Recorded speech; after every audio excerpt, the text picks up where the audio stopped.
Let's begin.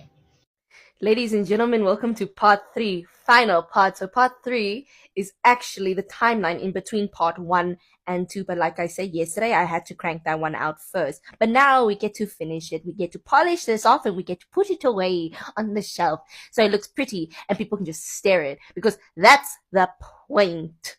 My mother can slander me all she wants, and my stepdad, my stiefbonnie, jy kan wegkruip, is fine.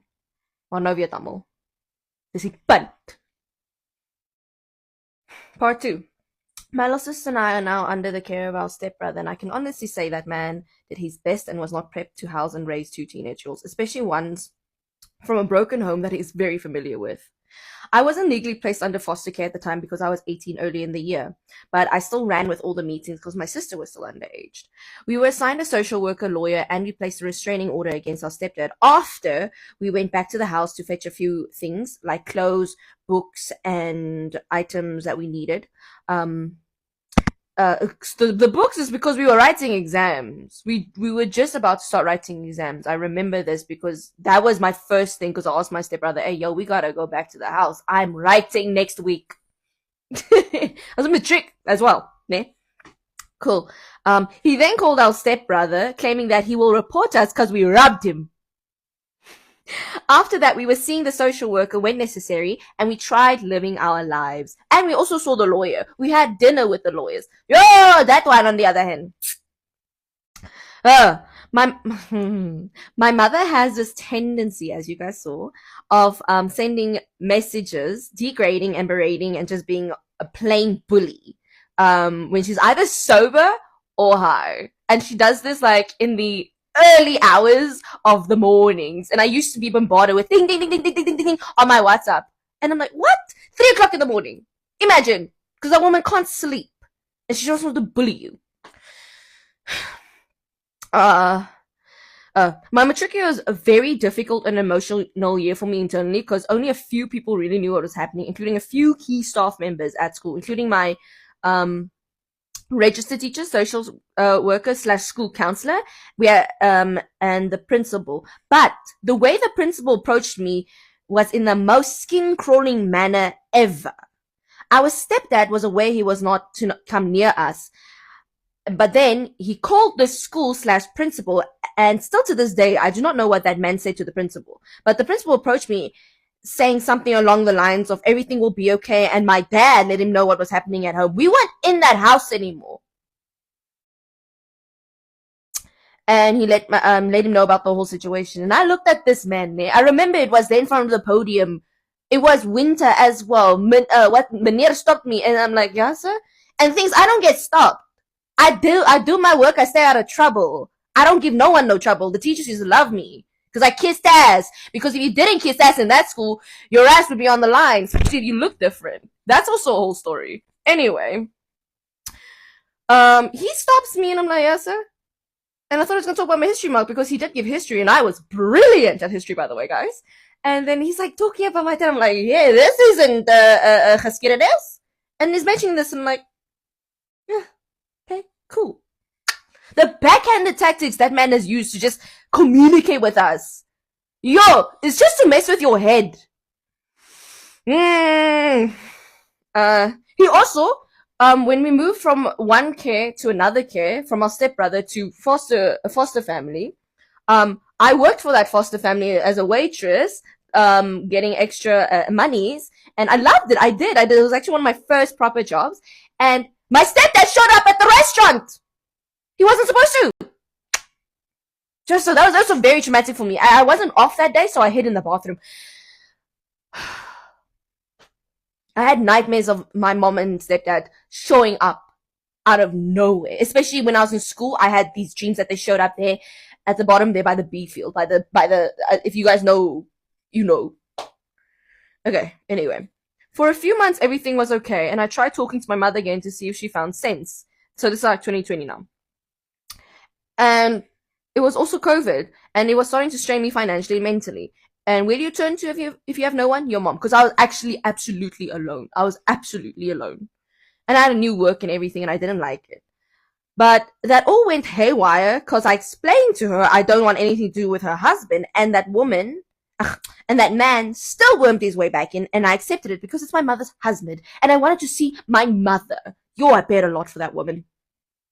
Later on in the relationship between me and my stepdad, it got a tad bit more bearable, but nothing more than that. I rented a room by them after a job change, and I figured that I'm an adult now, and then nothing would happen. But I was wrong.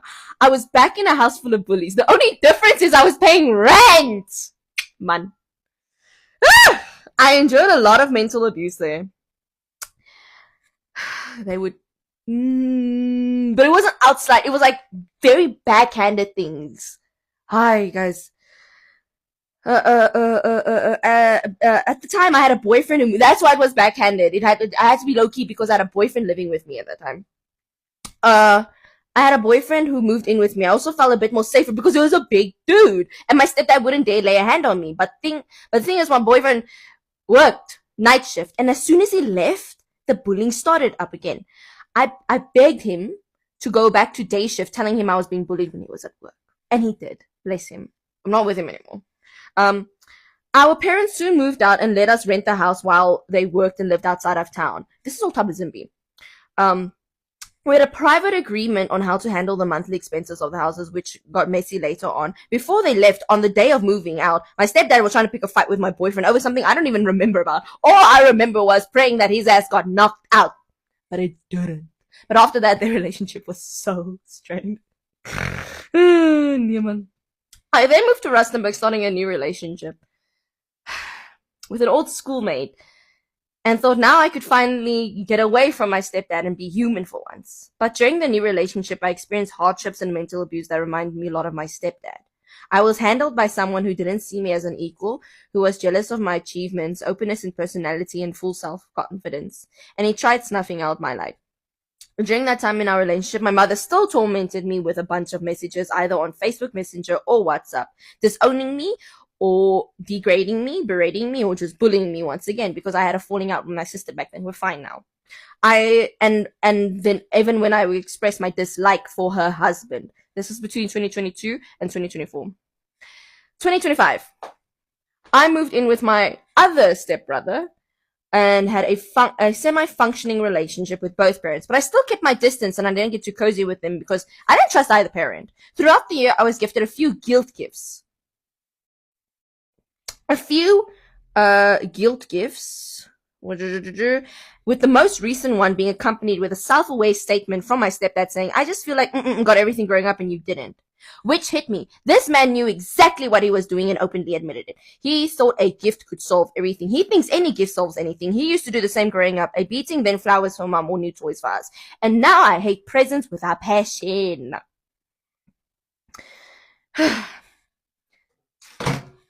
There was a lot of stuff that happened in between. Crazy. My mom, at one point I was in a relationship when I was with my foster parents, early 2020, late 2019. When she found out who he was,